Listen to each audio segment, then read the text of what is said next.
Right, hello. It is Tuesday the 21st of November.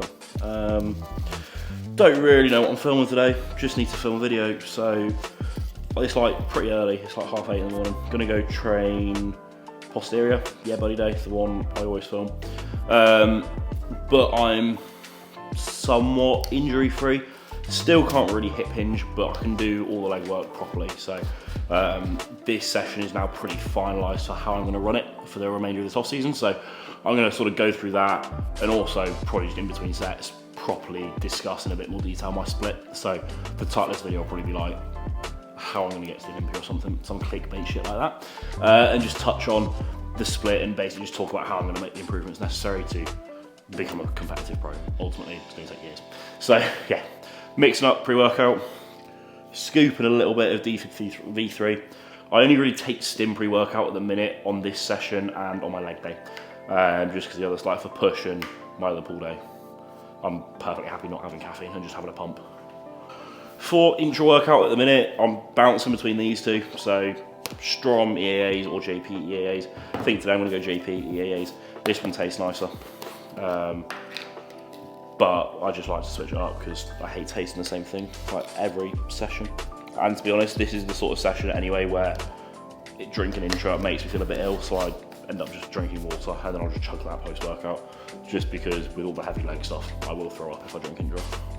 35 grams of carbs, made a mess, and then a decent serving of creatine just because I won't take it if I don't put it in my pre-workout. So yeah, gonna head to the gym. Training by myself, obviously, pretty early still, so hopefully it'll be relatively quiet. Gonna warm my back up a fair amount and try to hip hinge, but like even just doing it body weight at the minute, it's a little bit fucking sore. So yeah, one of them, a bit frustrated that I'm still not able to hip hinge, but I can bend over row fine. It's literally just the sort of stiff legging motion that is undoable. Isn't doable at the minute, which is, you know, at least it's only one exercise, but still, I'd much rather be injury free, just slinging weight about. I'm also ill again, so I'll keep coughing up phlegm all video. It's the second time I've been ill in like 4 weeks and I never get ill, so vibes are low. Vibes are low, but we'll get after it. Right, I've wedged my camera in the door pocket, so hopefully I can Samsung it on the way to the gym. Don't know if it'll work or not, but we'll find out. As you can hear by the sound of that mighty 1 litre engine, I've got a courtesy car, because if you didn't see the last video, my car got hit. So that's getting repaired. Isn't getting written off, thankfully, so that will be back. But I'm stuck with a Citroen C3 for probably the best part of a month. Maybe 6 weeks, because I don't know how long it's going to take to repair my one. So not happy, because this barely moves me in it. When Finn and I are in it, it pretty much fucking doesn't move because I'm too fat. And the engine's too small, but you know, it's better than no car. I did have to walk to the gym one day or two. Right, I'm now sat in a load of traffic. I'm going to be here for ages, so might as well talk about how training's been. It's been good. Like, legs is getting there. I've sort of moved a little bit away from the really heavy stuff. I'm taking out setbacks hack squat because that's just fucking up my back. Just putting 7 plates on that load going through my spine. It doesn't like it. With my spine being as well, not my spine, but my back being as sensitive as it isn't, doing 7 plate height setbacks hack is not the best. And obviously when we really get into the off-season, strength will progress quite a bit, which means we'll get up to like 8 plates on there. I'd only put 8 plates aside through my back. So moving back over to pendulum, which is, I say it every time, I don't know why I ever deviate from pendulum, because I'm just biomechanically, I'm just built to pendulum squat. It feels so comfortable, there's no pain anywhere. I feel it all in my legs. So yeah, back to the old faithful pendulum squat for the actual off season, which should help sort of ease the back issues, meaning that I'll then be able to hinge properly and basically make progress everywhere that I need to make progress. With the split setup at the minute, I'll put it on screen now. It's chest and arms on a Monday. Well, I'm not going to talk through it because it's on screen, but as you can see, we've got the density session, which is back and quads for me now. So looking back at last season, the areas that were needing improvement were my quads, really. I just need more quad sweep. They get really cut and detailed, but they just lose the sort of outer head when I get in true stage condition. So if you look at me in the off season, like my quads look pretty big. Like I'll put pictures from when I'm like 6 weeks out on prep on screen now. My quads are pretty fucking massive. But then I'll put a picture now where I'm on stage in like a front relaxed or whatever, and I'm absolutely peeled, but I've lost just that shape, that fullness to the quad. So the idea, I've spoke to Tom, the idea this off season is I need to get my quads overly big, like out of proportion big in the off season, which is why I'm not hitting them twice a week, because that then means when I diet down, my quads are always the first thing in shape. Like even now, my quads are still relatively lean. So after like 2-3 weeks of dieting, they're striated, feathered top to bottom, which then means it's great, but then when I've got to get my glutes and back in, I've got to diet for another 12 weeks after that, and ultimately all the fat's already come off my quads, so the only thing left to come off is muscle, which is what happens. Plus pushing cardio and whatnot, it's sort of inevitable. So I basically just need to get the muscle mass where I can afford to lose some. That's the idea behind absolutely blowing my quads up this off season. Obviously I still need more back as well. I'm always going to need more back, just lower lat density, lower lat thickness, which is why it's so frustrating to me that I can't hip hinge at the minute, because I need to be hip hinging. I need to be putting that load through my back. Bent over rows are now back in. That's a big thing that I ran last off season that actually did build quite a lot of just posterior development in general. So that's back on my Saturday session now. I've moved the prime row over to this session, which you'll see today. So the splits sort of fall into place now. I've been playing around trying to tweak things, so I'm very fortunate that training at Ultraflex, I've got access to like all the best equipment. So just picking and choosing what I want to run and sort of why and how those all interlink in terms of recovery and what's going to stimulate what. I've sort of got that all set up now to where I'm pretty happy that come when the off-season blast starts in like a week or two, I can just take progression on everything. Everything's in place. I don't have to think. I can just go in the gym, open the logbook. Right, I've got this. I need to hit, 7 plates for 6 reps today, and I can just become an absolute robot with it, which is what I'm looking forward to doing. So, yeah, glad that's all in place now. In terms of breaking down specific sessions, I don't think I need to. I think I'll just probably film all the sessions over the coming weeks. So yeah, I'll get to the gym, start warming up and catch you for this is the actual new session. I know I clickbaited the last video, well, like 3 videos ago when I was injured as fuck about this session, but this is the actual structure of it and how it will be run this off season. In other news, it's Tuesday today. Thursday this week, Finn and I are doing 15,000 calories, which will be a very funny video. Slightly scared for it because I know what I'm in for, because I've done it once before. But when I did it before, it was straight after prep, so I was fucking starving. I'm now like 10 weeks post-prep and not that hungry, so it'll be quite difficult, but it'll be funny. So if we're filming that Thursday, that'll be out the week after this, so this is out Friday. The 15,000 calorie challenge will be out next Friday, so you can look forward to that. But yeah, I'm still stuck in traffic, barely moving, so I will catch you at the gym in like 5-6 minutes once I got through the traffic, and we'll start warming up.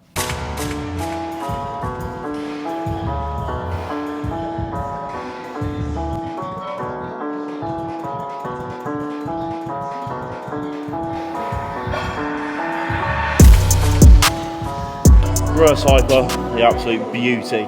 I don't really program this and like log it and fucking try to progress it. I just use it as a tool to do as many sets as I need to do until my back's relatively pain-free, where I can go and hit hinge. So I've done like 2 or 3 sets getting up to a plate.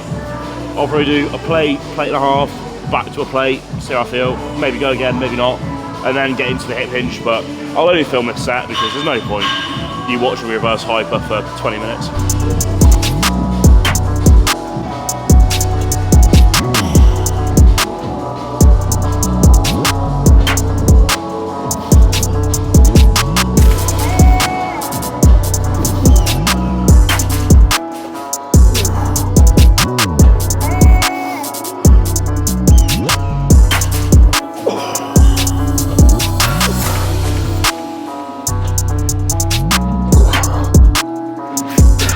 Feeling relatively okay. Now I've done a bit of reverse hyper. What I've done is raised it a little bit more, so pulling off a slightly bigger block, probably like 2 inches, 3 inches. As we know, 3 inches is a lot, so basically not doing anything here. But no, just gonna raise at the start position to take a little bit of stress off the lower when I'm hinged. just so that I can sort of build this up to, you know, an actual working weight that's going to stimulate muscle growth, and then I can just progress it by reducing the height I'm pulling from. So you can take overload in more than just weight and reps. There's set up for, you know, range of motion, stuff like that. So effectively I've shortened the range of motion now, just to regress it a little bit so I can build it up again, and then I'll sort of, one of my methods of overload and progression will be just increasing range of motion basically.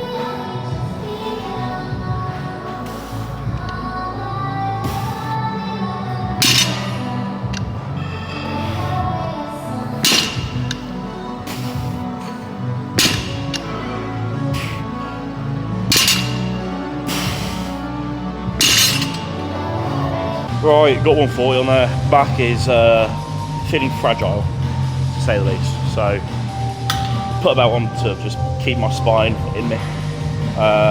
We'll do this for 1 or 2 and then assess. I think last week I did like 160 for like 5 as a top set. So yeah, we're on the ropes injury wise, but doing what we can.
Great, did lat hinge, got 180 for like 5, felt alright to be fair. Obviously it's weak as piss, I could probably bench that to be honest, but it's an improvement. Then did 140 for the back off, which I didn't film because I thought no one wants to see me pull 140, it's not very worth watching. Did 1 rep, got to the top like lockout, and just got shooting pain down both legs, so re-racked it, and then just had a fucking fat sulk and strop for like 10 minutes, so I didn't film it.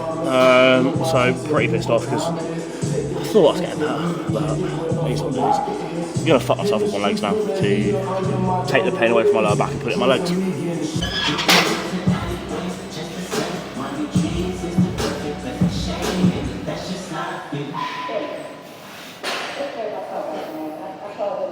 In terms of quad volume in this session, it's been tapered up. So when I first implemented it, I was literally just doing 1 high rep set of this leg press, so it's like a hip press, very quad dominant. I prefer it to pretty much all other leg presses, to be honest. I worked that up to then 2 sets, and then last week I added in the 1 set of the gym like a hack squat as well. Not a heavy hack squat, just like a finisher. So I'll still do my 2 all-out sets on here first, by which point I'm fucked, and then just do 1 set of like 12 to 15 reps on a hack squat just to really obliterate my quads. So that's probably all the volume I'm going to need for quads on this day. Like 3 heavy sets writes me off, and I've got my 4 leg day Friday, which is still pretty quad dominant. So yeah, we'll get into this. I've got 3 plates on that in a minute. I will probably be doing 5 plates aside for my top set today. Try to get 10, but we'll see how it goes.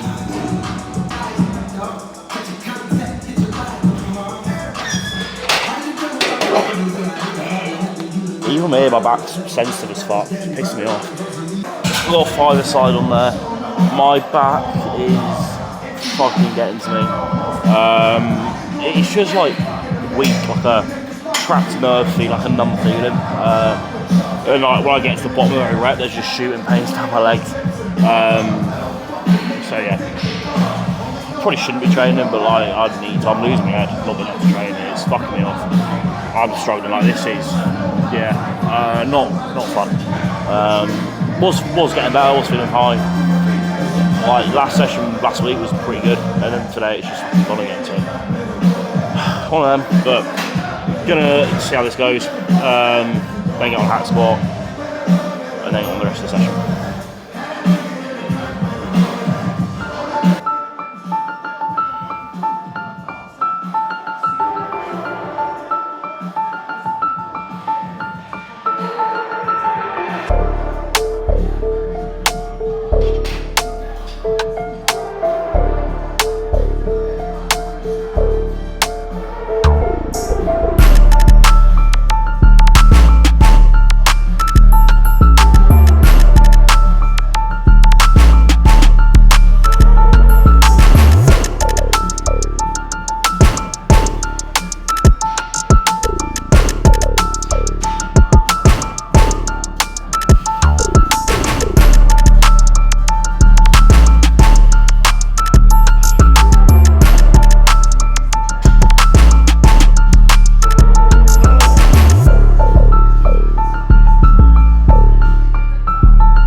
Fucking as expected.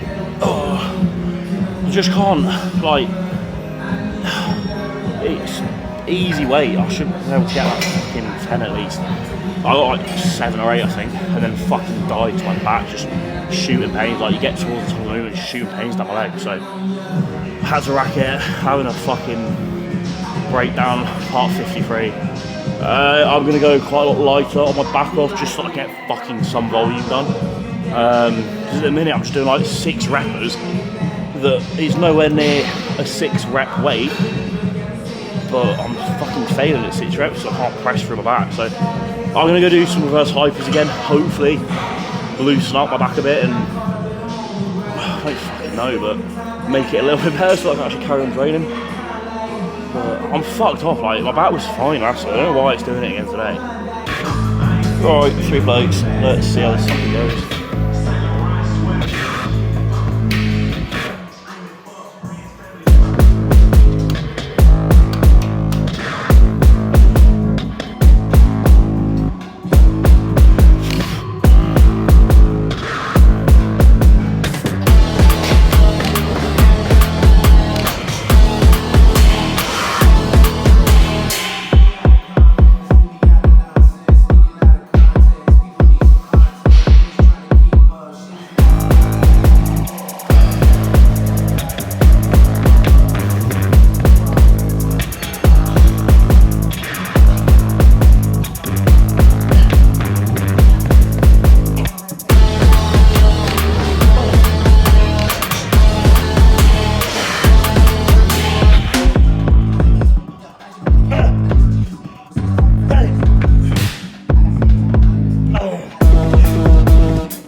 That was an alright set, to be fair. I progressed the back off, so 3 plates for 25 at the end of it, which I'll take, honestly. I can't complain.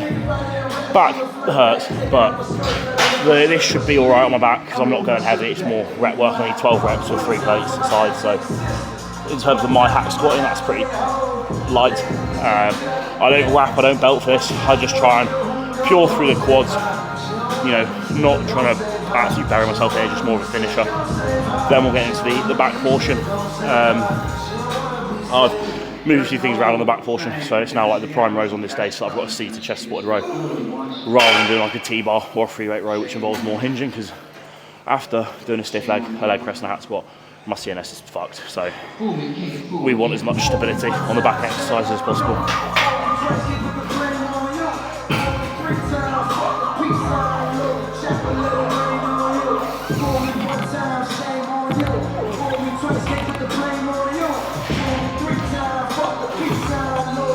Uh, 12 may be a little ambitious, having just done 2 plates.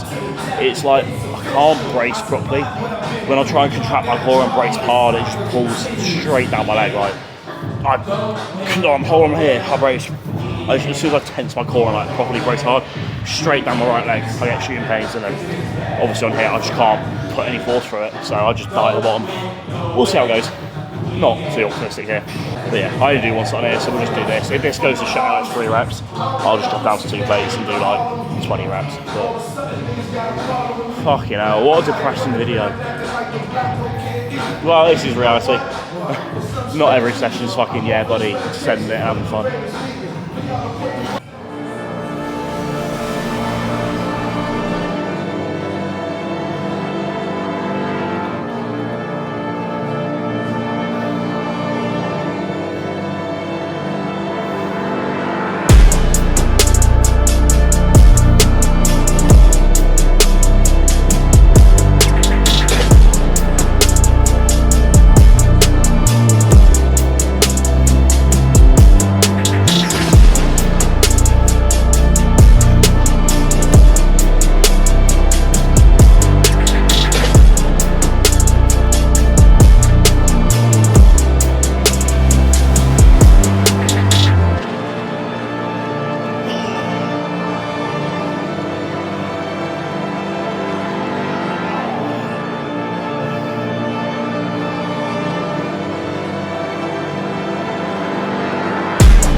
Onto the primary, 7 plates and a 5, which is the heaviest I've done here.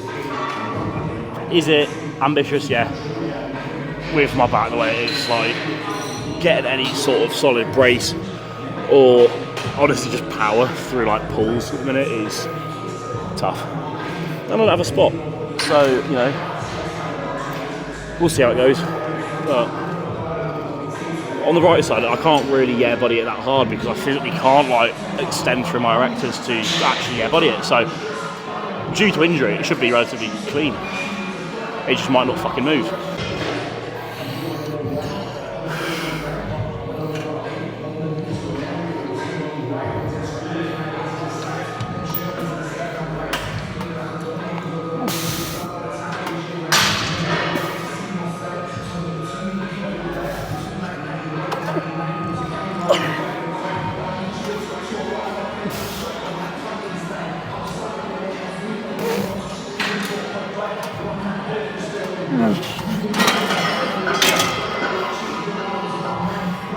To the Citadel pull down. I do this on this day. So on the other day, I do it single arm lat focus. Here it's more of an upper back pull down. So I do it dual, sort of leaning back and just hitting my upper back. So I've got 2 sets on here, and then I've got 3 sets on a DY row, and then a little bit of rear delts and trap work. I am going to film my top set here, and I'm going to sack it off filming because like everything's RP2. I'm just being moody. I'm having a shop at everything, so I'm not going to film it. I'm going to go home and break down my split and sort of talk through sort of the plan for the off-season, as that'll be a lot more positive.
Okay, right, so had my strop at the gym. It's quite a few hours late now.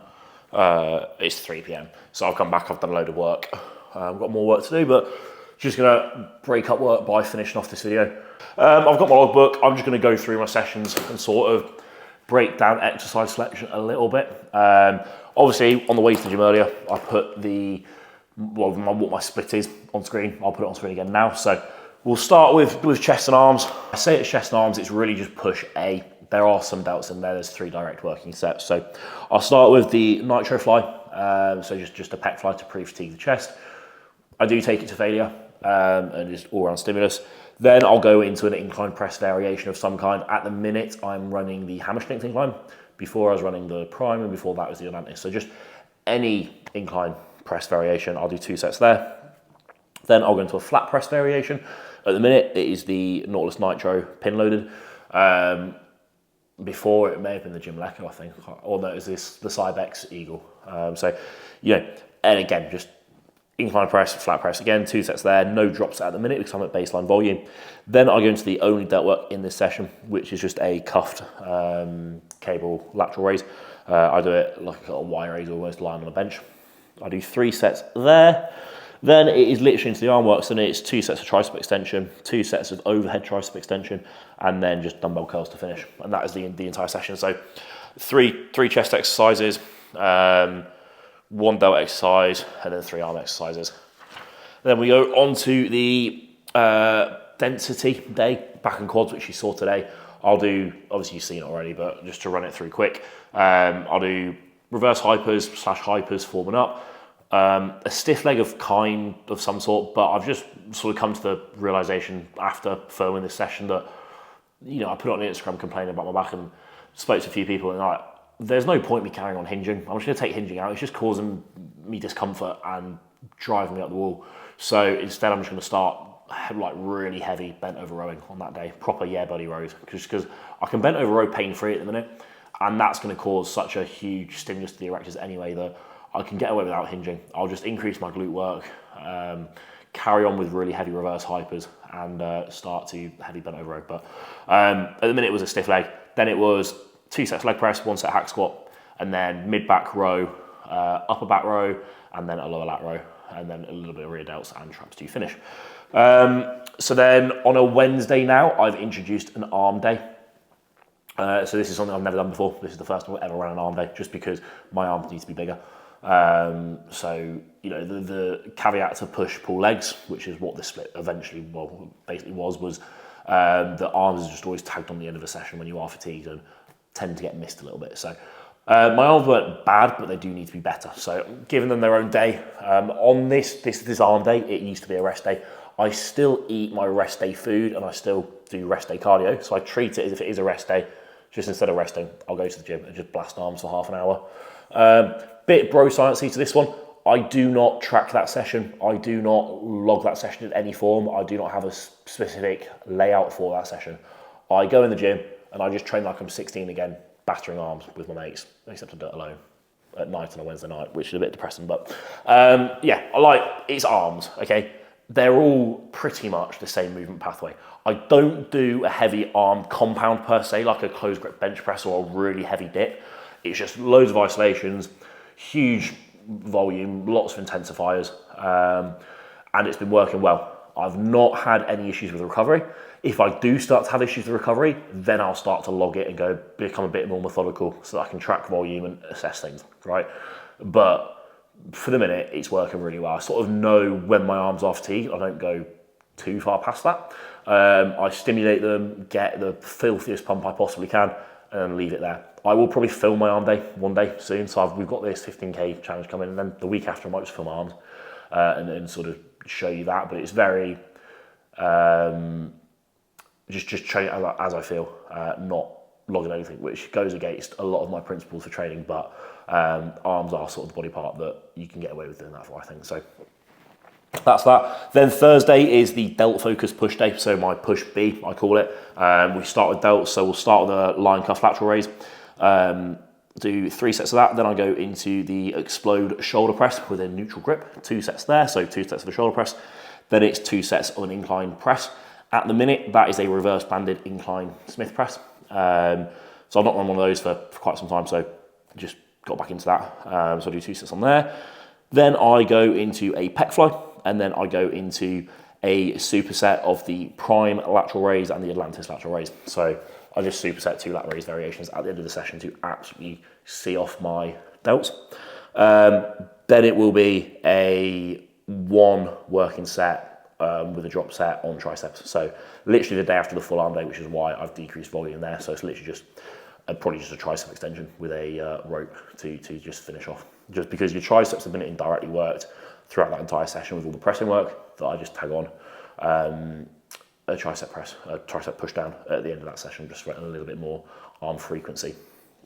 And like I said, all this is a work in progress. It is all baseline volume. I'm very cautious of volume, making sure that recovery is where it needs to be in between these sessions. But as the off-season gets underway, as I start to blast and food goes up even higher, recovery will only increase, and that's when I'll then start to taper up this volume where I can and just get a volume to an all-out max. Right, moving on from Thursday Delt Focus Push, it is then Friday leg day. So the main leg day for the week. This session, the layout has barely changed just because it's worked so well before. It still does work so well that I keep it pretty much the same year round. So it starts with a seated hamstring curl. The reason I start with seated hamstring curl on leg day is it's the only thing that's going to warm up your patella joint without putting pressure through it. So if you start with a leg extension, there's a huge amount of pressure going through that patella joint. It is not warming it. So I start with the hamstring curl for that. I also pre-fatigue the hamstrings because when you squat, and for pretty much everyone, when you squat, you're going to be very quad dominant. So pre-fatiguing the hamstring means it's going to get a bit more stimulus, get blood flow there, and ultimately just get more hypertrophy will occur in that area. So I start with the seated hamstring curl. I then go into the prime leg extension.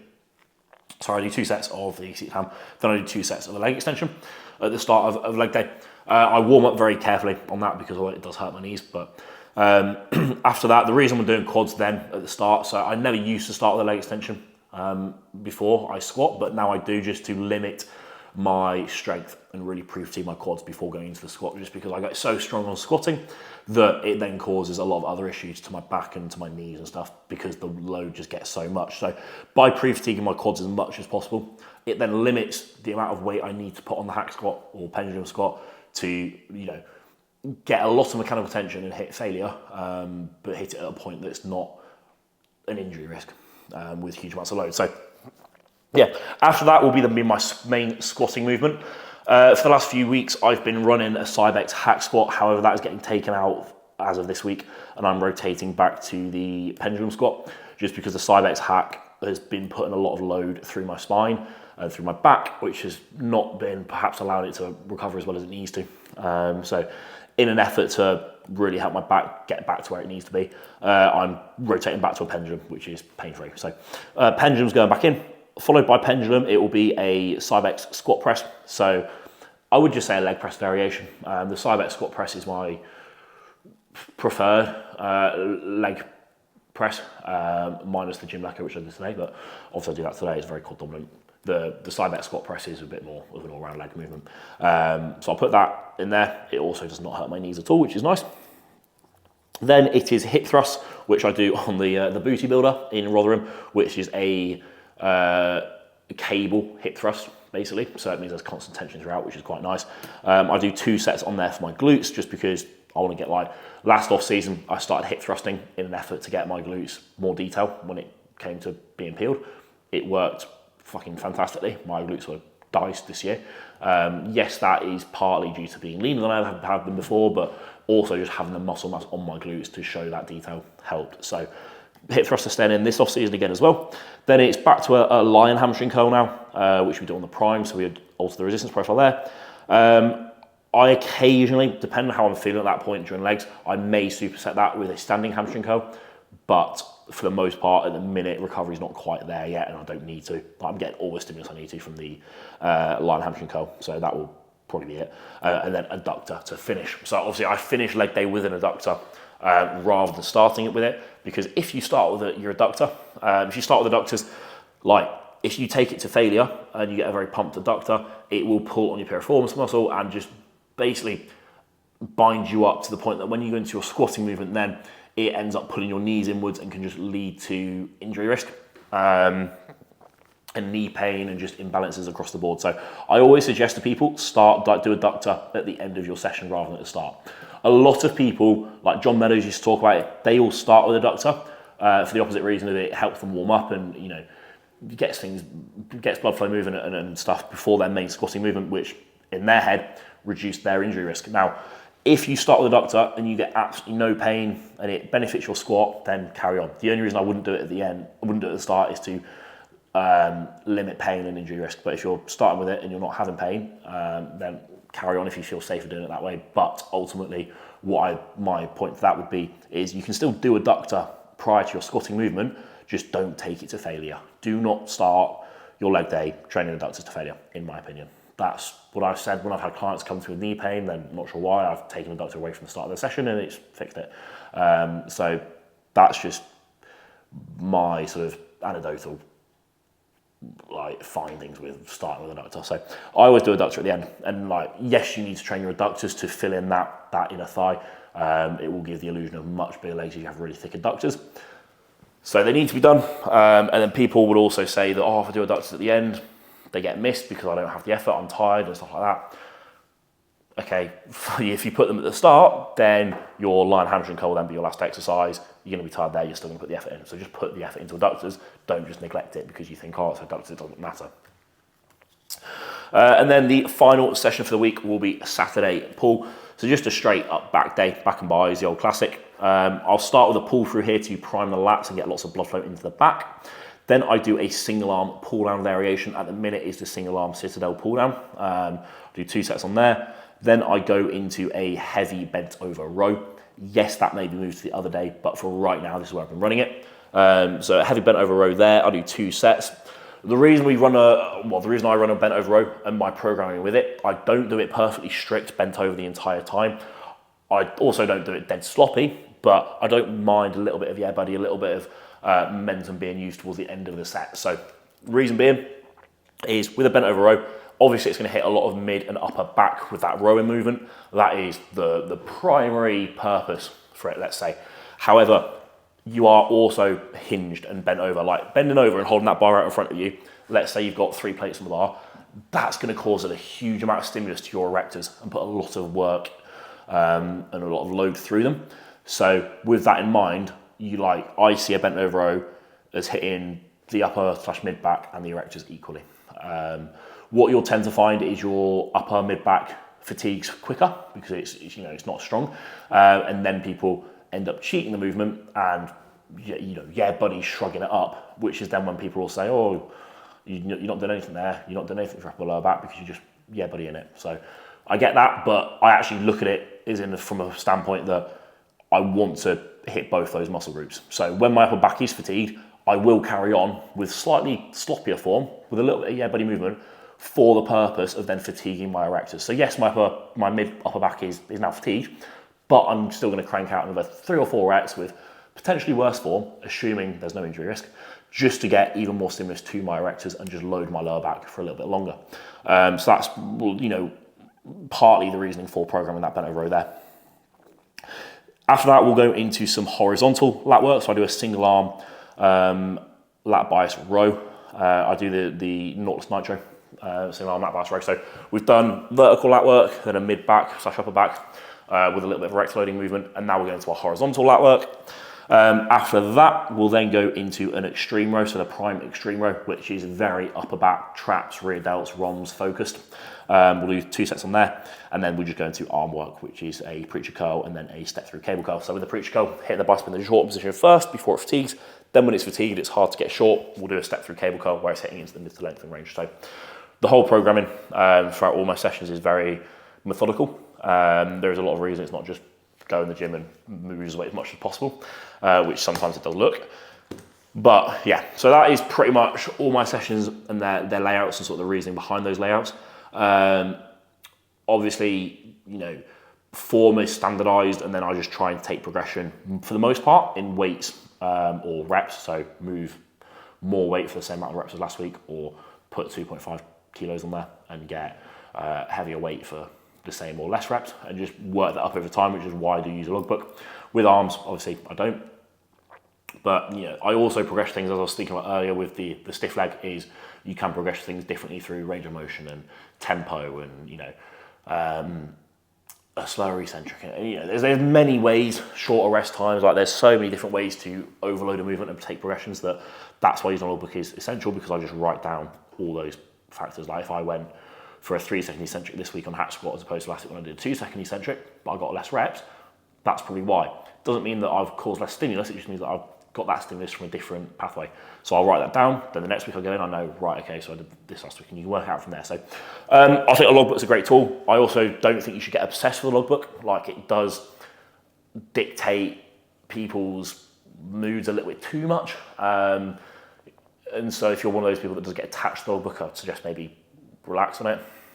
But yeah, that is the layout of all my sessions for the minute. As for plans for the future, I don't think I have any for 2025, or for 2024, sorry. I think the next time I'll be on stage will be 2025, just because I have so much muscle that I do need to put on, and I do not want to rush that process. I'm someone who responds very well. Obviously, genetics, I'm very fortunate that I will put on quite a lot of muscle in a pretty short space of time. So I'm already at my all-time heaviest. I'm still cruising, so that's us all really. All-time heaviest with some pretty sharp conditioning still. So it's looking good. When we really start pushing the off-season, I suspect I'll end up peaking in the off-season about 250, 255. I think 255 realistically.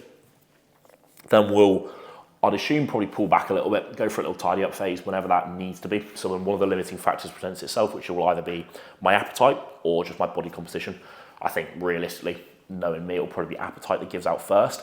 I can eat very well, but when food gets to 7,500 calories, there's not really anywhere it can go at that point. So condition will stay relatively tidy throughout, because I struggle to get fat for the most part. We'll definitely get softer, a lot softer, but I won't ever be so soft that I need to tidy up for that purpose, I don't think. So yeah, we'll push this next off-season phase, which will start relatively soon. I think in a week or two, I'll start to blast. We'll push that for a good 16-ish weeks, 20 weeks, and then probably go back into a small health phase. Maybe a little tidy up, and then we'll go for a second push-up phase, drive body weight back up again, and then probably just go for a holding point at that peak body weight and just solidify that weight a little bit. And then we'll start to pull it back a little bit and then look to prep towards a show. I think early 2025 I'm leaning towards. I don't want to do late 2025, that's too long away. I think sort of a year and a half out will be perfect for me. So yeah, March, April, probably April, May, June time 2025 will be when I'm next looking to compete. Obviously don't know show dates or anything like that yet, none of those have been announced, and I probably will prep without picking a specific show and just sort of then enter a show when I'm ready. There's plenty of pro shows knocking about, so yeah, exciting times ahead. Right now though, it's just a case of food and train religiously. So need to get these injuries wrapped up. Sleep is on the up, sleep's improving slowly, so that's good. And yeah, so Finn and I are doing 15,000 calories on Thursday. It's Tuesday night right now, so dreading that a little bit, but it will be fucking funny. So like and subscribe so you do not miss that video. That will be out as the next video, so that'll be out Friday, the whatever date that is. Look forward to that one, and I'll catch you in a bit.